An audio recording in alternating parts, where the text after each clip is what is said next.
শীত তো প্রায় শেষের দিকে, তাই শাশুড়ি বৌমা মিলে শীতের পিঠা বানিয়ে ফেললাম। তো হ্যালো গাইস, আসসালামু আলাইকুম। কি অবস্থা তোমাদের? কেমন আছো তোমরা সবাই? আশা করি সবাই ভালো আছো। দেখতে দেখতে একটি বছর শেষ হয়ে গেল, আবারও রমজান মাস চলে আসলো। তো রোজা রেখে কিন্তু কেউ পিঠা খেতে চায় না তেমন, তার জন্য আমার শাশুড়ি মা আজকে পিঠা বানিয়ে নিল। তো এই পিঠাটাকে আমরা দুধকুলি পিঠা বলি। তোমরা কে কী নামে চিনো এই পিঠাটা অবশ্যই কিন্তু কমেন্টে জানিয়ে দেবা। এদিকে আমি পিঠাগুলো বানিয়ে দিব। প্রথমে রুটি বেলে নেব, এরপর পিঠাগুলো আমার শাশুড়ি মা কেটে নেবে। সে সুন্দর করে পিঠাগুলো কাটতে পারে। আমার পিঠাটা তেমন একটা সুন্দর হয় না বলে আমি পিঠা বানাই না, বাট রুটিটা বানিয়ে দেই। তো এদিকে দেখতেই পাচ্ছ আমার শাশুড়ি মা কিন্তু পিঠার ভিতরে যে খিসাটা সেটা কিন্তু দিয়ে দিল। এখন 2 হাত দিয়ে চাপ দিয়ে পিঠাটাকে কেটে নিবে। তো কত সুন্দর হয়েছে কিন্তু পিঠাটা। আর পিঠার ভিতরে যে খিসাটা দেখতে পাচ্ছ এটা কিন্তু আগেই বানিয়ে ফেলছিল, আমি ভিডিও ক্লিপটা নিতে পারিনি।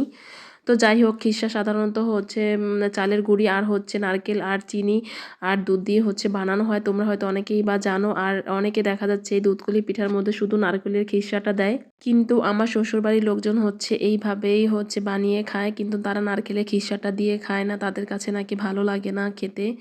তো যাই হোক, এভাবে কিন্তু আমার শাশুড়ি মা সবগুলো পিঠা বানিয়ে নিচ্ছে আর আমি রুটিগুলো বেলে দিচ্ছি। আসলে কাজ কিন্তু দুজনে করলে খুব তাড়াতাড়ি হয়ে যায়। তো দেখতেই পাচ্ছ অনেকগুলো পিঠা কিন্তু বানিয়ে ফেলছে। এরপর আরও আরও কয়েকটা রুটি আমি বানিয়ে দিয়েছি।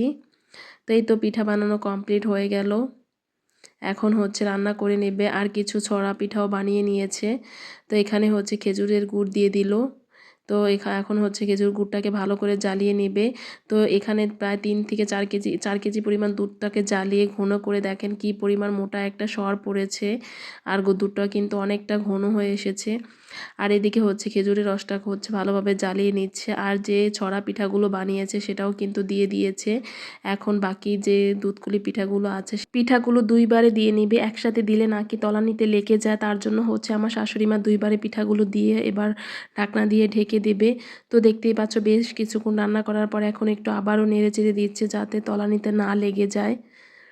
তো এবার পিঠাটা কিন্তু পুরোপুরি সিদ্ধ হয়ে গেছে। তো যাই হোক, বেশ কিছুক্ষণ রাখার পরে চুলা থেকে নামিয়ে নিবে পিঠাটা।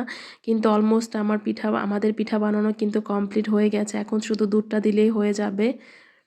খেজুরের গুড় আর পিঠাগুলো একসাথে বেশ কিছুক্ষণ জ্বালানোর পরে এখন নামিয়ে নিল।